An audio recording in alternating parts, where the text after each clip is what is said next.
안녕하세요 여러분. 오늘은 미국 검정고시 GED 시험에 대해서 알아보도록 할 거예요. 이게 아무래도 검정고시다 보니까 상대적으로 정보가 부족해서 문의를 주시는 분들이 많아서 저희가 이 클립을 제작하게 됐어요. 그래서 하나하나 알아보도록 하겠습니다. 일단 GED는 GED 공식 웹사이트 www.ged.com을 통해서 예약을 하실 수가 있고요.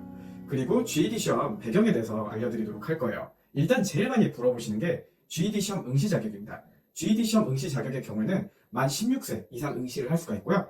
그리고 만 18세 이상은 부모님의 허락 없이도 시험 응시가 가능합니다. 다만 만 16세에서 18세 사이는 부모님의 동의가 있어야 시험 등록을 할 수가 있어요. 여기서 드릴 수 있는 팁은 학생 나이와 관계없이 GED 웹사이트에 가셔서 학생 계정을 먼저 만들어 주시는 거예요. 그런 다음에 GED 페티션, 그러니까 부모님의 동의서를 미리 넣습니다. 그러면 학생들이 언제든지 부모님 동의서를 이미 넣었기 때문에 시험을 응시할 수 있는데요. 시험을 급하게 응시해야 되는 학생들은 이 페티션을 넣는 시간까지 시간이 걸리기 때문에 부모님의 동의서를 미리 받아놓고 넣어놓으면 시간을 상당히 절약을 할 수가 있어요. 그래서 명심하시고요. 그리고 나이가 너무 많다, 내가 20살이 넘었다, 그러면은 나이 많은 응시자는 시험 응시 목적을 별도로 설명을 하게 되어 있습니다. 그래서 계정을 만들 때 이 페티션 사유서를 미리 내시는 것을 강하게 권장을 드리도록 할게요. 그리고 그 다음으로 많이 물어보는 게 재시험. 시험을 한번 보고 나면 얼마나 걸리느냐, 시험 재시험이. 이것은 국가마다 다르고 그리고 도시마다 다릅니다. 하지만 보편적인 기준으로는 60일 정도라고 알고 계시면 좋을 것 같습니다. 그러면 빠르게 넘어갈게요.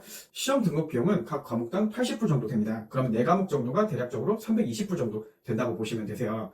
이 시험은 4과목을 한꺼번에 볼 수 없게 돼 있어요. 그래서 보편적으로는 한 과목씩 시험을 일주일에 한 번씩 보는 것을 권장드리고 있습니다. 물론 2과목씩 볼 수도 있는데요. 2과목을 한꺼번에 보면 한 과목씩 한 번에 보다 낫기 때문에 보는 것을 강하게 권장드리고 있어요. 그러면 대략적으로 알고 있는 이 GED 시험 과목들이 어떻게 구성이 되어 있냐면 간단하게 영어, 수학, 과학, 사회 이 4가지로 되어 있습니다. 영어부터 알아보도록 할게요. 영어는 RLA라고 합니다. Reasoning Through Language Arts. 그러니까 영어 리딩이라고 그냥 간단히 알고 계시면 될 것 같아요. 그래서 시험 시간이 대략적으로 150분이고 그리고 파트가 1이 있고 2가 있고 3가 있어요. 1이 35분이고 파트 2가 라이팅인데 45분이 있고요. 그리고 브레이크 타임이 좀 있어요. 그리고 그 다음에 파트 3가 60분 정도가 있습니다. 이 형식은 이제 의미를 찾는 독해라고 알고 계시면 좋을 것 같아요. 그래서 문법과 언어, 파트 1이 문장 구조, 절과 구의 사용, 그리고 30%가 포션이 있고요. 그리고 문법이 30% 포션이 있고 그리고 기술적인 부분이 25%가 있고 그리고 조직적인 부분이 15%가 있어요.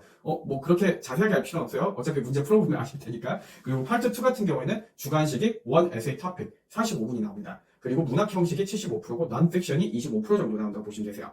그리고 내용은 문법을 포함한 읽기 쓰기이고요. 다양한 정보와 문학적 자료에서 발췌한 것을 읽으면서 이해력을 보여주고 결론을 도출하며 명확하게 써야 되는 들이 나옵니다. 그래서 두 구절을 분석을 한 다음에 어떤 주장이 더 설득력이 있는지를 결정하고 왜 그 증거가 학생의 선택을 지지하는지 이것을 설명하는 시험 자체가 나와요. 뭐 말이 어렵기는 했는데 문제를 보면은 어떤 형식인지 대략적으로 알게 될 거예요. 그리고 두 번째 섹션이 Mathematical Reasoning, 수학이에요. 수학은 115분 정도가 되고요. 파트 1과 파트 2가 있고요. 중간에 한 3분 정도 브레이크가 있어요. 그리고 형식은 기본 수학과 기하학, 그리고 대수, 그래프 및 함수, 우리나라 말로 하면 그런 내용들이 나옵니다. 그리고 수의 운영 내용이 20%에서 30% 정도 나오고 그리고 측정 기하학이 20에서 30% 정도가 나온 다음에 그리고 데이터 분석과 통계학이 대략적으로 이것도 20%에서 30% 정도 나온다고 보시면 되세요. 그리고 대수학과 함수는 30% 정도 출제가 된다고 보시면 됩니다.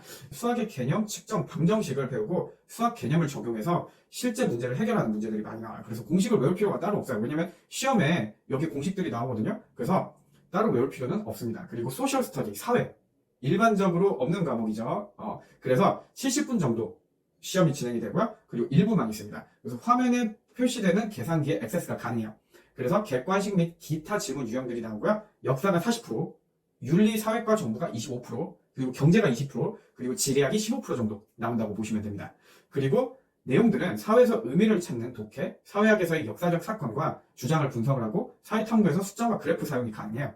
그리고 마지막 과목 사이언스는 90분 정도 진행이 되고요. 일부가 화면에 표시되는 계산기에 액세스를 할 수가 있고요. 그리고 객관식 및 기타 질문들, 유형들이 나옵니다. 그리고 생명과학이 45%, 바이올로지, 지구와 공간과학, 물리학, 화학이 대략적으로 55% 정도 나온다고 보시면 되세요. 내용은 과학에서 의미를 찾는 독해적인 내용이 나와요. 그래서 과학 실험의 설계와 해석이 나오고 과학에서 숫자와 그래픽을 사용하는 문제들이 나온다고 보시면 되겠습니다. 그 다음으로 점수 스케일에 대해서 알아보도록 할게요. 점수는 각 과목마다 200점이 만점입니다. 대략적으로 100점에서 200점 사이로 점수가 매겨지고요. 145점 이상을 맞아야 패스가 된다고 보시면 되세요. 그리고 165점 정도 되면은 어느 정도 공부를 했던 학생들이구나 이렇게 대학에서 인지를 하게 되고요. 그리고 175점 정도는 대학교에 제출하기 괜찮은 점수라고 보시면 됩니다. 175점, 200점은 가장 이상적인 점수인데요. 여기서 일부 대학에서는 GED 점수가 175점이 넘으면 대학 크레딧을 10점 정도 준다고 하네요. 이거는 대학마다 개인적인 차이가 있지만 거의 없다고 생각을 하시면 좋을 것 같습니다. 그리고 GED 시험을 응시할 수 있는 곳은 피어슨 에듀케이션 센터라고 보시면 되세요. 여기서 GED 시험도 보고 PT라는 시험도 보고 그리고 GMAT이라는 경영대 지원 시험도 보게 됩니다. 그러면 GED 시험의 주의사항에 대해서 알아보도록 할게요. 이 GED 시험 자체가 난이도가 애매해요. 근데 높다는 것을 모르는 학생들이나 학부모들이나 강사들이 굉장히 많아요. GED 시험이 2017년에 한번 개정이 됐거든요. 그걸 New GED라고 합니다.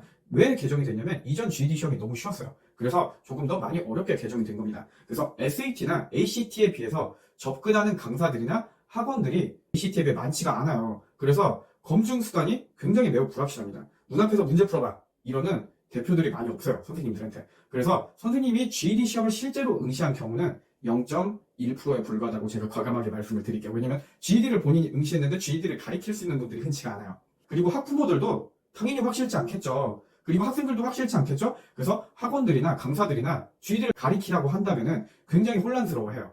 선생님을 너무 어린 분들을 뽑거나 대충 뽑고 선생님들이 뭐 GED 별거 없어 그냥 SAT처럼 함부로 가리키는 경우도 굉장히 많아요. 그래서 선생님들이 실질적으로 연구를 하는 게 굉장히 중요합니다. 학생들이 자퇴를 하는 시기도 천치만별이요. 그리고 자퇴를 해야 되는 게 맞는데 한국에서 학교를 다니면 상대적으로 자퇴를 했는지 알 방법이 없기 때문에 자퇴를 하지 않고도 시험을 준비하는 학생들이 굉장히 많아요. 이거는 홈스쿨링 학생들은 원래 것들이거든요. 그래서 1대1 전문 GED 강사가 아니면은 이 GED 시험을 굉장히 가리키기가 어려워요. 그래서 실제로 제대로 된 GED 선생님이면 1개월이면 끝날 것을 사실 커리큘럼으로 몇 주 만에 끝난다고 해놓고 막 6개월 넘게 하는 것들도 굉장히 많다고 보시면 됩니다. 그러니까 샘플 강의나 이런 걸 보면 되게 화려해 보이잖아요. 어머님들 귀에 어렵게 들리잖아요. 학생들 귀에도 어렵게 들린다는 얘기입니다. 그래서 상대적으로 좋은 수업은 어려운 걸 겁나 쉽게 설명을 해야 돼요. 그래야 학생들이 GED 공부하기가 쉽습니다.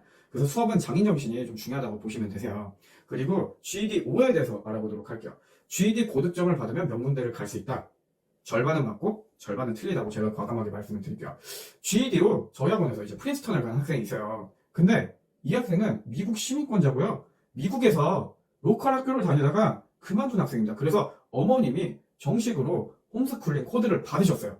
홈스쿨링을 그리고 정직하게 끝까지 12학년까지 진행을 하시고 대학에 SAT, ACT, AP 점수들을 공인 성적들을 굉장히 많이 받고 경시대회도 나가고 그리고 리서치도 하고 여러 가지 스펙들을 추가로 해서 지원해서 대학을 간 케이스예요. 그러나 대부분의 90%의 GED를 응시하는 학생들은 수능을 죽 썼거나 아니면 미국이나 국제학교에서 학교를 다녔는데 내신이 잘 나오지 않는 경우가 많아요. 그래서 세탁을 하려는 의도로 GED 시험을 보는 경우가 많아요. 이게 나쁜 건 아니에요. 다만 이 시험 점수가 학교에서 시험을 본 것과 동일하게 취급이 되느냐? 제가 아까 말씀드린 전자의 케이스. 미국에서 정식 홈스쿨링 코드를 받고 GED 시험을 본 게 아니라면은 상대적으로 명문대는 좀 많이 어렵다는 말씀을 과감하게 드리고 싶습니다. 그래서 상대적으로 60위권 이하의 대학, 60위권도 목표로 할 수 있어요. 근데 평균적으로는 가성비 좋게 60위권이 GED가 대안일 수도 있다. 말씀을 드리고 GED를 함에 있어서 GED만 봐야 되느냐? 아니에요. 대부분 국내 한국 학생들이 한국 국적을 가진 학생들이 대부분이기 때문에 토플 시험도 동시에 쳐야 됩니다. 그래서 GED 시험은 아까 말씀드렸듯이 재시험을 보는 학생들은 많지 않지만 만약에 재시험을 보게 될 가능성도 어느 정도는 있잖아요. 그리고 토플 같은 경우에는 일주일에 한 번 볼 수 있어요. 우리나라 같은 경우에는. 그리고 원하는 점수만 낼 수 있어요. 그래서 GED 점수를 먼저 따놓고 토플 준비를 하시는 걸 권장드립니다. 만약 학생에게 1개월에서 3개월밖에 시간이 없어요. 그러면 둘 다 준비하시는 게 맞겠죠? 근데 현실적으로 시간이 1년 동안 있다면 GED 점수를 최대한 빨리 따는 것을 권장드립니다. GED를 무시하는 건 아니에요. 다만 GED가 문제가 뭐냐면 학교 선생님들한테 추천서를 받기가 애매해요. 그러면 학교 선생님들한테 추천서를 받는다 치면은 GED를 본 게 상대적으로 의미가 상쇄가 되는 거죠. 왜냐면 알 방법이 없는 거죠. 너 학교에서 이전에 다녔던 학교에서 추천서 받을 거면 왜 지금 왜 GED 시험을 봤어? 이렇게 입학사정관이 의문을 가질 수도 있거든요. 그래서 GED 시험을 보되 전략을 잘 짜는 것이 중요합니다.